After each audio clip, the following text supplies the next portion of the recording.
नमस्कार विद्यार्थी मित्रांनो, मी प्राध्यापक डॉक्टर संजय बाबूराव सांगळे, सहाय्यक प्राध्यापक भूगोलशास्त्र विभाग, राव बहादूर नारायणराव बोरावके महाविद्यालय श्रीरामपूर। विद्यार्थी मित्रांनो, आपण पर्यावरण अभ्यास किंवा पर्यावरण जाणीव जागृती एन्व्हायरमेंटल अवेअरनेस या विषयामधील प्रकरण क्रमांक 1 यामध्ये आपण मागच्या लेक्चरला पर्यावरण ही संकल्पना समजावून घेतलेली आहे। पर्यावरणाच्या व्याख्या कोणकोणत्या आहेत त्याही आपण पाहिलेल्या आहेत। त्यानंतर पर्यावरण आणि इतर शाखा यांचा जवळचा संबंध कसा आहे, म्हणजेच पर्यावरण याला कशा प्रकारचं व्यापक स्वरूप प्राप्त झालेलं आहे। यामध्ये आपण मल्टी डिसिप्लिनरी अप्रोच हा कशा प्रकारे पर्यावरणामध्ये आहे ही आपण पाहिलेलं आहे। त्यानंतर पर्यावरणाच्या व्याप्तीविषयी आपण विचार केलेला आहे, त्यावर आपण सविस्तर चर्चा केलेली आहे। आज आपण या लेक्चरमध्ये पर्यावरण अभ्यास परिचय, इंट्रोडक्शन टू एन्व्हायरमेंटल स्टडीज यामध्ये आपण शाश्वत विकास संकल्पना, कॉन्सेप्ट ऑफ सस्टेनेबिलिटी याविषयी आपण माहिती करून घेणार आहोत। त्यानंतर एकूणच पर्यावरण अभ्यासाचं महत्त्व हे मानवी जीवनामध्ये कसं महत्त्वाचं आहे ही आपण आज पाहणार आहोत। तर सुरुवातीला आपण शाश्वत विकास म्हणजे काय किंवा शाश्वत विकासाची संकल्पना काय आहे हे आपण पाहणार आहोत। विद्यार्थी मित्रांनो, शाश्वत विकास किंवा सस्टेनेबिलिटी किंवा शाश्वत विकास, सस्टेनेबल डेव्हलपमेंट ही संकल्पना जर आपण पाहिली तर आपल्या असं लक्षात येईल की टिकाऊ स्वरूपाचा जो विकास आहे किंवा भविष्यकालीन पिढ्यांसाठी या पृथ्वीवर असणारी साधनसंपत्ती, तिचा वापर हा आवश्यक तेवढा किंवा पर्याप्त स्वरूपामध्ये जर आपण केला तर खऱ्या अर्थाने या पर्यावरणाच्या मध्ये आपण जाणीव जागृती निर्माण केलेली आहे असं आपल्याला दिसून येईल। शाश्वततेची संकल्पना ही वेगवेगळ्या घटकांशी निगडीत आहे। यामध्ये प्रामुख्याने अर्थशास्त्रीय घटक, सामाजिक घटक आणि पर्यावरणीय घटक या 3 घटकांना शाश्वत विकासामध्ये महत्त्वाचं स्थान आहे।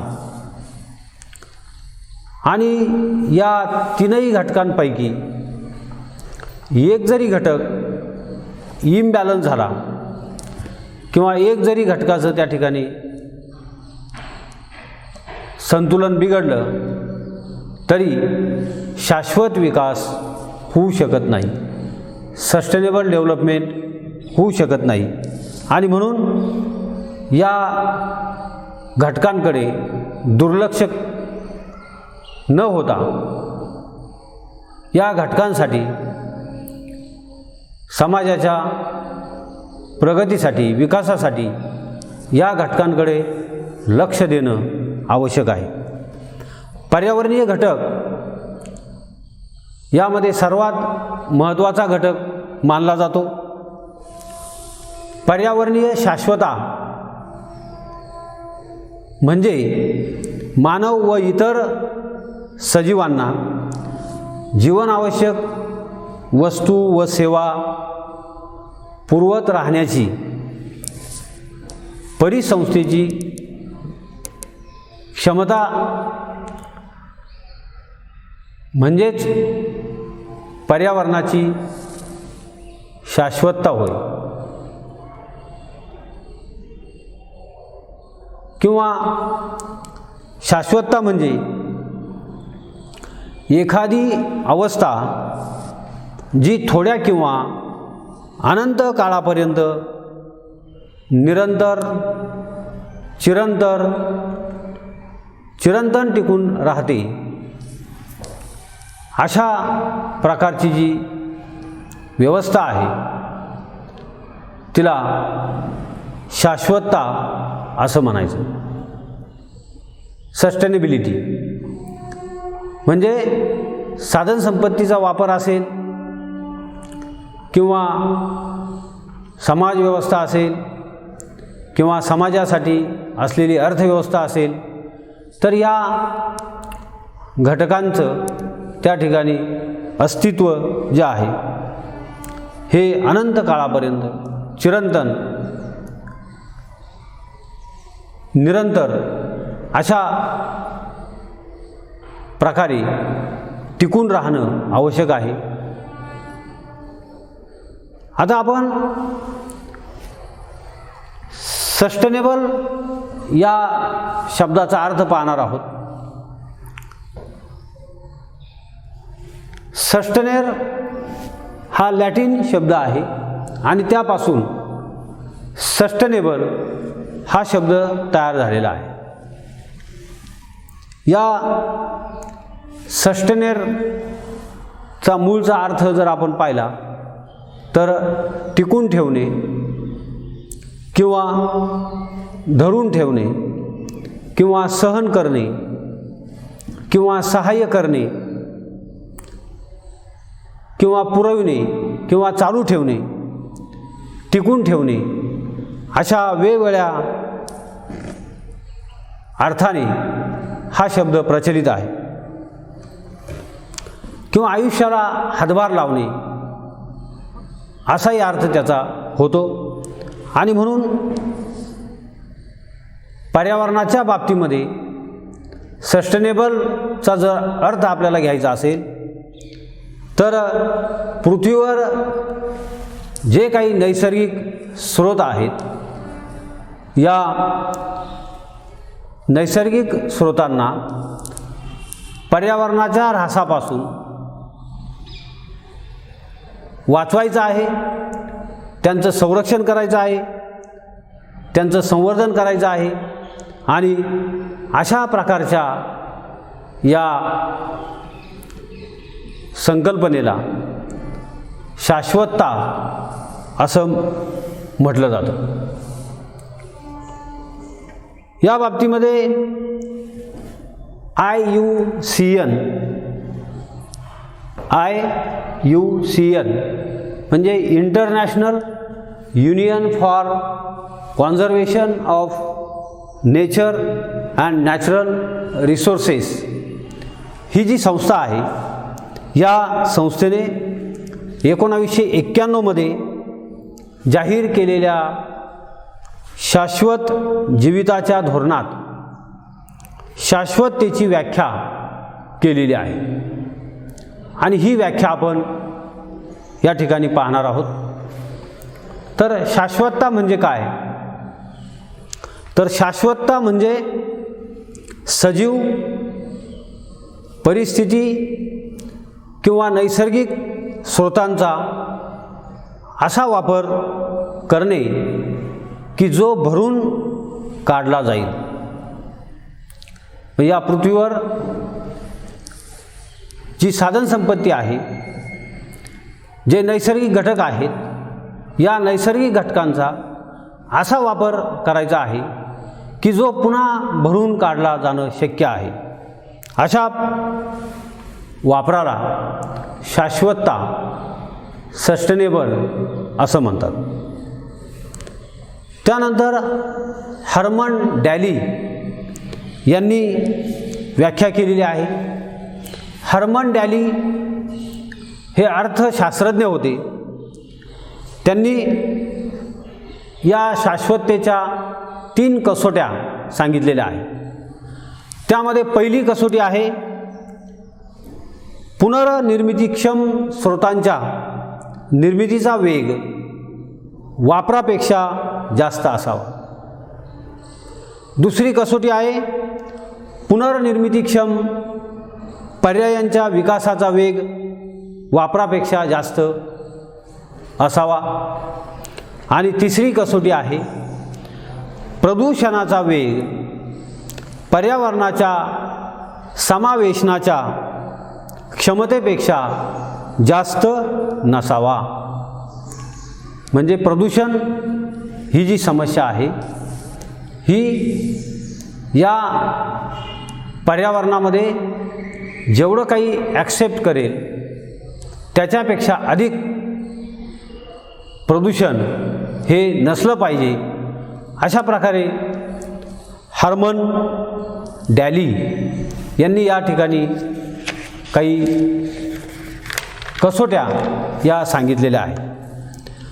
पर्यावरणाची हानी न करता आपल्या साधनसंपत्तीचा वापर चालू ठेवणे म्हणजेच साधनसंपत्तीचा चिरंतन, निरंतर, शाश्वत वापर करणे होय. म्हणजे कुठल्याही प्रकारची हानी या साधनसंपत्तीला न पोचवणे, परंतु तिचा वापर करणे म्हणजे पर्याप्त वापर करणे, ऑप्टिमम त्या ठिकाणी यूज या साधनसंपत्तीचा करणं म्हणजे शाश्वतता आहे. साधनसंपत्तीचा वापर करण्यामध्ये भारतीय त्या ठिकाणी प्रथम क्रमांकावर आहे असं आपल्याला म्हणता येईल. ते आघाडीवर आहे आणि प्राचीन काळापासून याचे दाखले आपल्याला मिळतात. वैदिक काळामध्ये जर आपण पाहिलं तर पाण्याला जलदेवता म्हटलेलं आहे. जंगलांची पूजा, झाडांची पूजा, वनस्पतीची पूजा केली जाते. त्यांना वेगवेगळी प्रतीकं दिलेली आहे. म्हणजे विष्णूचं प्रतीक जे आहे ते कडुलिंबाचं झाड आहे. उंबराचं जे प्रतीक आहे ते दत्तगुरूंचं स्थान आहे. असे वेगवेगळे, बेलाचं झाड असेल तर ते शंभू महादेवाचं प्रतीक आहे. अशा अनेक प्रकारच्या वनस्पती या त्या ठिकाणी त्यांना वैदिक काळापासून महत्त्व प्राप्त करून दिलेलं आहे. जमिनीची पूजा केली जाते. इतर अनेक सजीव निर्जीव घटकांचा निरंतर वापर कसा करावा या बाबतीमध्ये अनेक संदर्भ त्या ठिकाणी उपलब्ध आहे. 18व्या शतकामध्ये औद्योगिक क्रांती झाली. इंग्लंडमध्ये औद्योगिक क्रांतीला सुरुवात झाली आणि चिरंतर विकासाचे महत्त्व त्या ठिकाणी अधोरेखित झालेले आपल्याला दिसून येते. सर्व देशांना शाश्वत विकासाचे महत्त्व आज पटलेले आहे. सर्व देशांना शाश्वत विकास हवा आहे. त्यांच्या नियोजनामध्ये शाश्वत विकासाला त्या ठिकाणी महत्त्वाची जागा मिळालेली दिसून येते.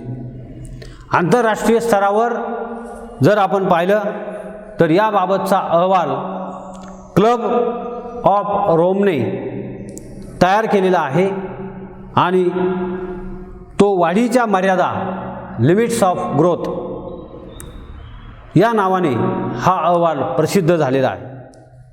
या अहवालामध्ये साधनसंपत्तीचा अतिरिक्त वापर जर केला तर भविष्य कसे अंधकारमय होईल, अनेक समस्या त्यामुळे निर्माण होतील यावर प्रकाश टाकण्यात आलेला आहे.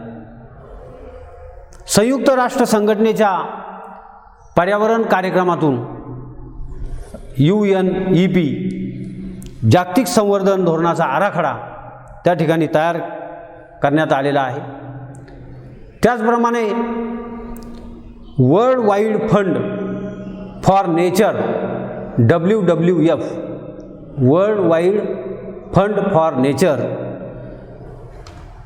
व international union for conservation of nature या ज्या संस्था आहेत यांनी प्रकल्प तयार केलेले आहेत, प्रोजेक्ट तयार केलेले आहेत की जे प्रोजेक्ट चिरस्थायी विकासाला जगभर त्या ठिकाणी चालना देणार आहेत. अशा प्रकारचे प्रकल्प या संस्थांनी तयार केलेले आहेत. म्हणजे साधनसंपत्तीचा विनाश न करता, साधनसंपत्ती न संपवता ती भविष्यासाठी, पुढच्या पिढ्यांसाठी कशी जपून ठेवता येईल अशा प्रकारचं या ठिकाणी या शाश्वत विकासामध्ये सांगितलेलं आहे. चिरंतर विकास प्रक्रियेनुसार विकास हा पुढील पिढीसाठी, फ्युचर जनरेशन समृद्ध व परिपूर्ण राहील अशा दृष्टिकोनातून लक्ष केंद्रित केलं पाहिजे. मानवाची प्रत्येक पिढी ही संसाधनाचा विकास व ऱ्हास करीत असते. म्हणजे प्रत्येक पिढी ही साधनसंपत्तीचा वापर करणार आहे, साधनसंपत्तीचा ऱ्हास करणार आहे. परंतु संसाधनाच्या ऱ्हासाचा व वापराचा वेग हा संसाधनाच्या विकासाच्या कितीतरी अधिक प्रमाणात आहे आणि हा विकास जर असाच वेगात राहिला तर आर्थिक विकाससुद्धा त्या ठिकाणी थांबू शकतो असं आपल्याला या ठिकाणी म्हणता येईल. पर्यावरण संवर्धन हा चिरस्थायी विकास प्रक्रियेसाठी आवश्यक असणारी दुसरी महत्त्वाची बाजू आहे. हे पर्यावरण संवर्धन जर केलं तर आपोआपच त्या ठिकाणी विकास होणार आहे, निरंतर विकास होणार आहे. आजच्या पिढीने अचक्रित किंवा नॉन रिसायकलेबल संसाधनांचा वापर मर्यादित केला पाहिजे किंवा पुनर्वापर होणाऱ्या संसाधनांचा वापर वाढवला पाहिजे. पुन्हा पुन्हा ज्याचा ज्याचा वापर शक्य आहे अशा संसाधनांचा वापर त्या ठिकाणी करणं आवश्यक आहे. रिसायकलिंग करून पुन्हा वापरणं हे गरजेचं आहे. पुनर्वापर होणाऱ्या संसाधनांचा वापर जर वाढला तर आपोआपच त्या ठिकाणी टिकाऊ स्वरूपाचा विकास, शाश्वत विकास होणार आहे. वारा किंवा सौर ऊर्जा यासारख्या संसाधनांचा वापर वाढवला पाहिजे. या साधनसंपत्तीचा वापर केला पाहिजे. कारण आपल्याला माहिती आहे की दगडी कोळसा, खनिज तेल किंवा पेट्रोलियम पदार्थ जे आहेत हे त्या ठिकाणी संपणारे आहेत. ही जी साधनसंपत्ती आहे ही विनाशी साधनसंपत्ती आहे. ही कधीतरी संपणार आहे आणि म्हणून या नष्ट होणाऱ्या साधनसंपत्तीचा वापर कमीत कमी केला गेला पाहिजे. तसेच पर्यावरणाला अपायकारक न होणाऱ्या साधनसंपत्तीचा वापर केला पाहिजे. जी साधनसंपत्ती पर्यावरणाला अपायकारक आहे ती साधनसंपत्ती कमीत कमी वापरणं म्हणजेच शाश्वतता आहे. साधनसंपत्तीचा मर्यादित वापर, साधनसंपत्तीचा पुनर्वापर, पुनर्चक्रीकरण करून त्या ठिकाणी साधनसंपत्ती वापरली पाहिजे. म्हणजे भविष्य काळासाठी हे फायदेशीर ठरणार आहे. साधनसंपत्तीचा निरंतर वापर या संकल्पनेमध्ये अनेक विषयांचा समावेश त्या ठिकाणी होतो. यापैकी काही आर्थिक पैलू हे महत्त्वाचे आहेत. त्यामध्ये आर्थिक आणि पर्यावरणीय पैलू हे दोन्ही महत्त्वाचे आहेत. परंतु पर्यावरणीय पैलूंना या ठिकाणी अधिक महत्त्व आहे. ते कसं आहे ते आपण पाहूया. सर्वात महत्त्वाचं म्हणजे सर्व प्राणीमात्रांना श्वासोच्छ्वास करण्यासाठी त्या ठिकाणी स्वच्छ हवा आवश्यक असते आणि ती मिळाली पाहिजे. पिण्यासाठी शुद्ध पाणी मिळालं पाहिजे. सर्व औद्योगिक जे प्रकल्प आहेत हे नैसर्गिक साधनसंपत्तीवर अवलंबून आहेत आणि अशा प्रकारचे जे प्रकल्प आहेत ते पुनर्वापर होणारी साधनसंपत्ती त्या ठिकाणी वापरली गेली पाहिजे. तिचा पुरवठा होणं गरजेचं आहे. पर्यावरणामध्ये सोडण्यात येणाऱ्या रसायनांवर, विषारी वायूंवर नियंत्रण ठेवणं आवश्यक आहे. मानवाच्या आरोग्यावर ज्याचे दुष्परिणाम होतात असे दुष्परिणाम कमी होण्यासाठी ती साधनसंपत्ती कमीत कमी वापरली पाहिजे आणि त्यासाठी वेगवेगळ्या उपाययोजना आखल्या पाहिजेत.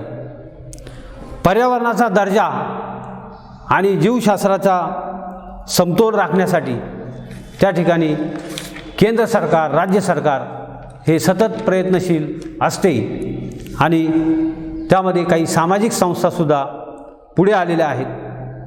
पर्यावरणातील आर्थिक विकास व लोकांच्या सामाजिक गरजा पूर्ण करण्यासाठी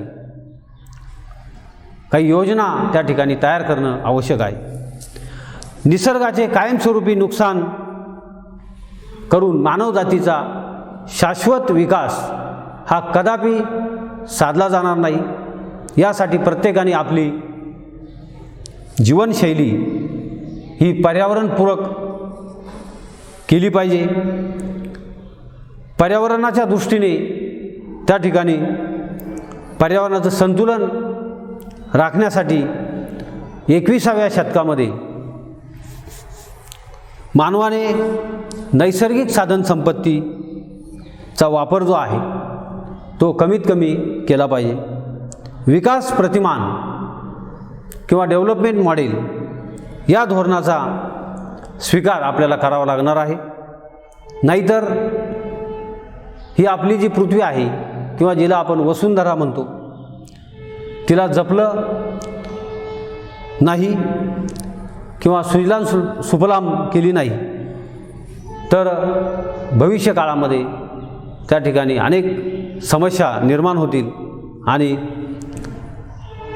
पर्यावरणाचं संवर्धन करणं, पर्यावरणाची त्या ठिकाणी जबाबदारी घेणं यातच अखिल भारतीय किंवा अखिल मानवजात या समुदायाचं सौख्य त्यामध्ये दडलेलं आहे असं आपल्याला या ठिकाणी म्हणता येईल. थोडक्यात शाश्वत विकास जर आपल्याला करायचा असेल तर कमीत कमी या नैसर्गिक साधनसंपत्तीचा वापर आपण करणं आवश्यक आहे आणि त्या दृष्टीने जाणीव जागृती ही होणं आवश्यक आहे. यानंतर आपण पर्यावरण अभ्यासाचे महत्त्व याविषयी या ठिकाणी माहिती पाहणार आहोत. पर्यावरण अभ्यास हा जो आहे तो अत्यंत महत्त्वाचा आहे किंवा पर्यावरण अभ्यासाचं महत्त्व हे अनन्यसाधारण आहे. आतापर्यंत आपण पर्यावरण म्हणजे काय हे पाहिलं, पर्यावरणाच्या व्याख्या पाहिल्या, पर्यावरणाचं स्वरूप, व्याप्ती पाहिली, शाश्वत विकास म्हणजे काय हे पाहिलं. यावरून आपल्या असं लक्षात येतं की पर्यावरणाला अत्यंत महत्त्वाचं स्थान आहे किंवा मानवी जीवनामध्ये पर्यावरण हे अतिशय महत्त्वाचं आहे. आपल्या सभोवतालच्या परिसरामध्ये जे काही जैविक आणि अजैविक घटक आहे, या जैविक आणि अजैविक घटकांना एक निश्चित प्रयोजन आहे. तर यामध्ये जर आपण पाहिलं तर या सजीव सृष्टीमध्ये संतुलन राखण्याचं काम हे निसर्गाने केलेलं आहे. म्हणजे हरणांची संख्या, उदाहरण घ्यायचं झालं तर हरणांची संख्या जर वाढली तर त्या ठिकाणी गवत आणि वनस्पतींचा ऱ्हास होतो आणि म्हणून हा अतिरिक्त नाश टाळण्यासाठी निसर्गामध्ये वाघांची निर्मिती झालेली आहे. म्हणजे वाघ हे हरणांची शिकार करतात. हरणांच्या व इतर तृणभक्षक प्राण्यांच्या बेसुमार वाढीवर वाघांमुळे नियंत्रण आणण्याचं काम हे निसर्ग करतो.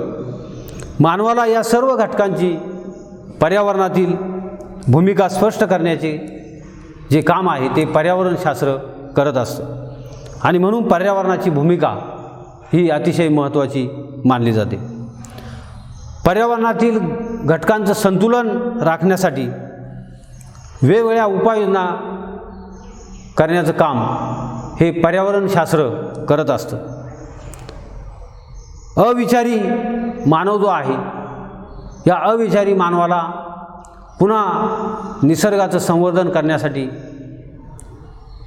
त्याच्या योग्य ट्रॅकवर आणण्याचं काम हे पर्यावरण शास्त्र करतं आणि त्या दृष्टिकोनातून पर्यावरण हा विषय अत्यंत महत्त्वाचा आहे. ज्वालामुखी, भूकंप ह्या ज्या आपत्ती आहेत, यामागे मानवाला माहीत असलेल्या गोष्टी सुद्धा या पर्यावरणामध्ये महत्त्वाच्या आहेत. आपत्तींच्या भविष्यकालीन अंदाज करणं हे सुद्धा त्या ठिकाणी एक महत्त्वाचा भाग पर्यावरणशास्त्राचा आहे. जीवितहानी, वित्तहानी होऊ नये या दृष्टिकोनातून या ठिकाणी पर्यावरणशास्त्रामध्ये अभ्यास केला जातो, व्यवस्थापन केलं जातं आणि म्हणून एन्व्हायरमेंटल मॅनेजमेंट किंवा पर्यावरण व्यवस्थापन हा एक भाग यामध्ये महत्त्वाचा आहे. प्रदूषणासारख्या समस्या ज्या आहेत त्याचाही या ठिकाणी पर्यावरणशास्त्रामध्ये अभ्यास केला जातो. मानवनिर्मित आपत्ती कशा निर्माण होतात, त्यावर कोणकोणत्या उपाययोजना केल्या पाहिजेत, हवा प्रदूषणामुळे कोणकोणत्या रोगांची निर्मिती होते किंवा जलप्रदूषणामुळे जलपरिसंस्था कशा धोक्यात येतात, याचाही अभ्यास या पर्यावरणशास्त्रामध्ये केला जातो. ध्वनी प्रदूषण हे मानवाला कशा प्रकारे घातक आहे ही यामध्ये अभ्यासलं जातं. हवा प्रदूषण, ध्वनी प्रदूषण, जलप्रदूषण, मृदा प्रदूषण ह्या सर्व प्रदूषणांचा अभ्यास हा पर्यावरणशास्त्रामध्ये केला जातो. त्यावर उपाययोजना शोधल्या जातात. आधुनिक तंत्रज्ञानाच्या साहाय्याने त्या ठिकाणी या उपाययोजना सुचवलेल्या आपल्याला दिसून येतात.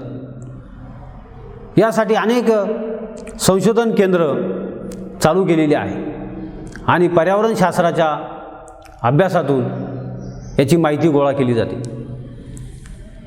आज आपण जर पाहिलं तर पुणे, मुंबई, दिल्ली, कोलकाता, बँगलोर या मोठ्या शहरांमध्ये प्रदूषणाची पातळी इतकी वाढलेली आहे की ती पातळी मोजण्यासाठी त्या ठिकाणी तंत्रज्ञान विकसित केलेलं आहे आणि कार्बनचं प्रमाण मोजण्यासाठी यांत्रिक उपकरणं त्या ठिकाणी बसवलेली आहेत. पर्यावरणशास्त्र इतर सर्व प्राकृतिक शास्त्रे व सामाजिक शास्त्रे यांची मदत घेतं आणि या पर्यावरणातील घटकांचा एकत्रित अभ्यास करण्याचं काम त्या ठिकाणी हे पर्यावरणशास्त्र करत असतं। त्यामुळे पर्यावरणाची मदत ही या समस्या निवारणासाठी होत असते। वेगवेगळ्या समस्या ज्या पर्यावरणाच्या निर्माण झालेल्या आहेत, वातावरणामध्ये वेगवेगळ्या ज्या समस्या निर्माण झालेल्या आहेत, प्रदूषणासारखी समस्या असेल किंवा ग्लोबल वॉर्मिंगसारखी समस्या असेल किंवा समुद्राच्या पाण्याची पातळी वाढत असेल, तर ह्या सर्व समस्या आणि त्यावर उपाय सांगण्याचं काम हे पर्यावरणशास्त्र करतं। त्याचं स्पष्टीकरण देण्याचं काम हे पर्यावरणशास्त्र करत आहे। पर्यावरणशास्त्राचा अभ्यास हा माणसाची दृष्टी विशाल बनवण्याचं काम करत असतं। प्राणी, वनस्पती, पक्षी, नद्या यांच्याशिवाय आपले भविष्य हे अधांतरी आहे किंवा याशिवाय म्हणजे पर्यावरणातील घटकांशिवाय आपलं भविष्य किंवा आपलं अस्तित्व शक्य नाही, अशा प्रकारची गोष्ट मानवाला शिकवण्याचं काम किंवा जागृत करण्याचं काम हे पर्यावरणशास्त्र करत असतं। आणि त्या दृष्टीने पर्यावरणाचा अभ्यास हा मानवी जीवनामध्ये एक अनन्यसाधारण असा अभ्यास आहे किंवा पर्यावरणाला मानवी जीवनामध्ये एक महत्त्वाचं स्थान आहे। निसर्गाच्या दृष्टीने त्या ठिकाणी पर्यावरणशास्त्र त्याचा अभ्यास हा महत्त्वपूर्ण आहे। अशा प्रकारे आज आपण या पर्यावरण अभ्यास परिचय यामध्ये शाश्वत विकास संकल्पना म्हणजे काय आणि पर्यावरणाच्या अभ्यासाचं महत्त्व काय आहे याविषयी आपण सविस्तर चर्चा केलेली आहे। धन्यवाद।